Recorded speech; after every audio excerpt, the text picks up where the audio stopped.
Estatais brasileiras devem fechar 2023 com rombo de quase 6 bilhões de reais. Pela primeira vez em 8 anos, o Tesouro Nacional pode ter que compensar esse déficit. Tá? Então, em 8 anos, é a primeira vez que as estatais brasileiras vão fechar aí com um rombo nas suas contas. Tá? E quando a gente lê aqui, ó, o Tesouro Nacional pode ter que compensar esse déficit, sabe o que é esse Tesouro Nacional e sabe de quem é que vai compensar tudo isso aqui? É você que está me assistindo, sou eu que estou aqui falando para você, tá? Por quê?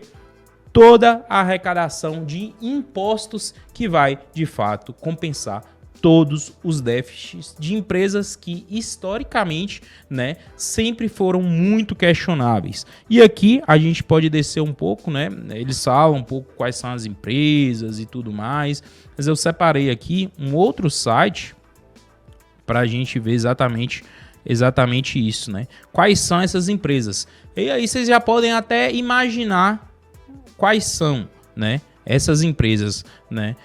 A principal de todas, Correios, né? Empresa que ficou aí à margem de ser privatizada há pouco tempo atrás, né?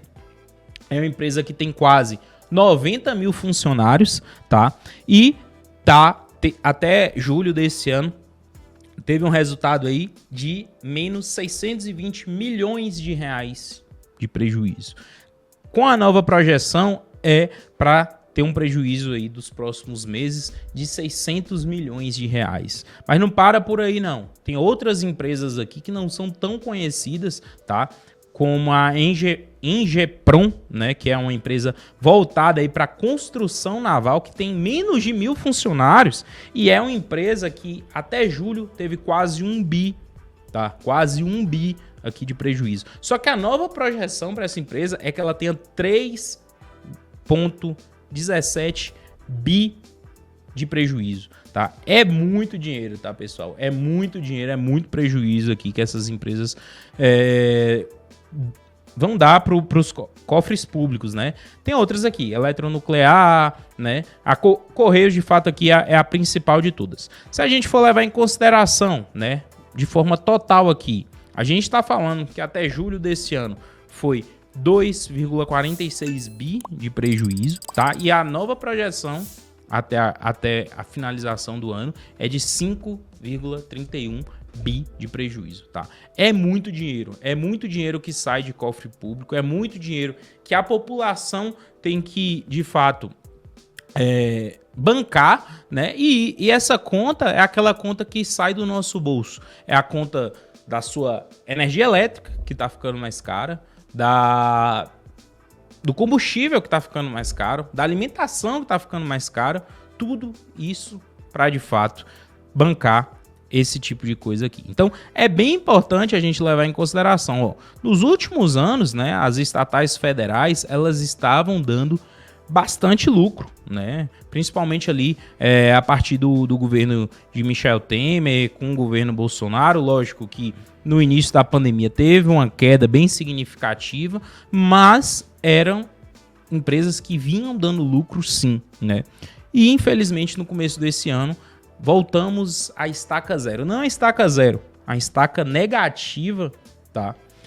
Dessas empresas. Então, a discussão sempre deve permear aí a sociedade, né? Até que ponto que vale a pena estatizar grandes empresas e grandes serviços, né? Até que ponto que vale a pena. A gente vai falar daqui a pouco sobre as eleições da Argentina, tá? Que é um ponto bem importante. E lá na Argentina, o presidente eleito, né, o Milei, ele tem como plano de governo a privatização em massa das grandes estatais. Inclusive, né, a YPF, que é como se fosse a Petrobras aqui do Brasil, deve ser uma das primeiras empresas a serem privatizadas lá na Argentina, tá? Então, de fato, é importante ser levado até em consideração.